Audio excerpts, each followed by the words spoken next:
হলো আমার একটা খামার, ছোটখাটো খামার।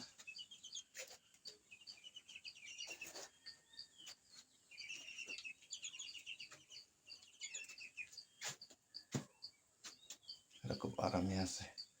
দোলনাটা লটকাই দিয়েছি, দোলনাটা দিলে পানির ব্যবস্থা আছে, সব আছে,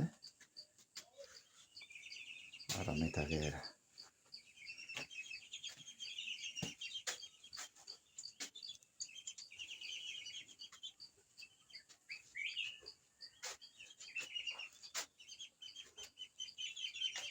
আমার খামারের হাঁসপালার খামার শখে শখে করছি।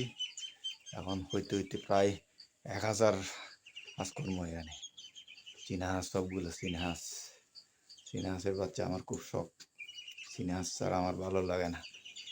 চীনা হাঁস একমাত্র আমার প্রিয় হাঁস হইল চীনা হাঁস। ধরে এই জন্য চীনা হাঁসের জন্য করছি। আমার সে আরামে থাকে এরা বেশি। তাদের জন্য এই যে পানি খাওয়ার ব্যবস্থা করে রাখছি। এখানে পানি দেবো আর পাইপ দিয়ে যাইব ওইখানে। আর একটা আছে এখানে, এই যে আর একটা, দুইটা আছে, পানি খাইব এরা এখান থেকে। এটা খুব মনোরম পরিবেশে থাকে, নিরিবিলি একদম। কত শান্তির জায়গা, নিরিবিলি থাকে। ঘরটা অনেক বড় আছে,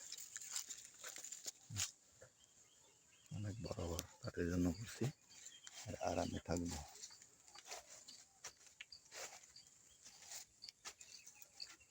বড় ঘর এটা,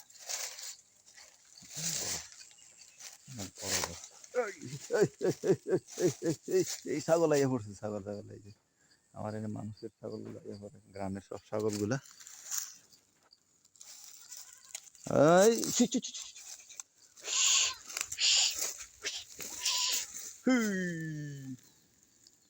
দেখছইন আমি কিলান করি, আমি চীনা হাঁস পালি। কিতা করবো, আছো না তোমরা? ভালো আছো নি?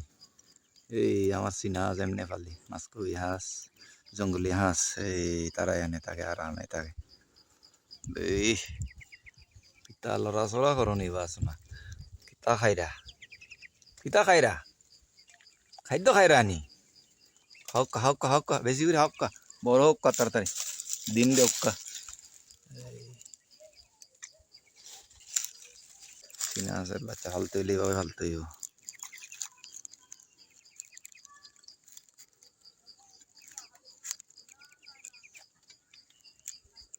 ভালো লড়াচড়া করে।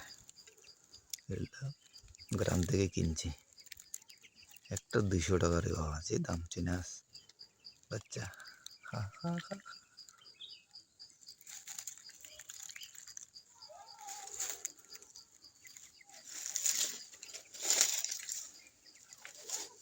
ঘরটাও একটা বড়।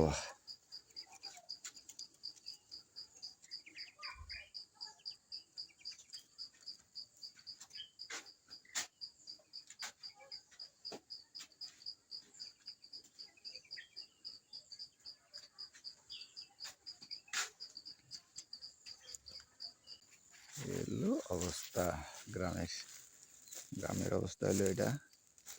মানুষের ছাগলগুলো ঢুকি যায়, আমার বেড়াটা সব ভেঙে দিছে। আমি হলাম দরিদ্র কৃষক, আমার এই বাগানে সব ভেঙে ছাগল ঢুকি যায়, নষ্ট করে দেয়। যাক, আজকে এই পর্যন্ত, ভালো থাকবেন সবাই।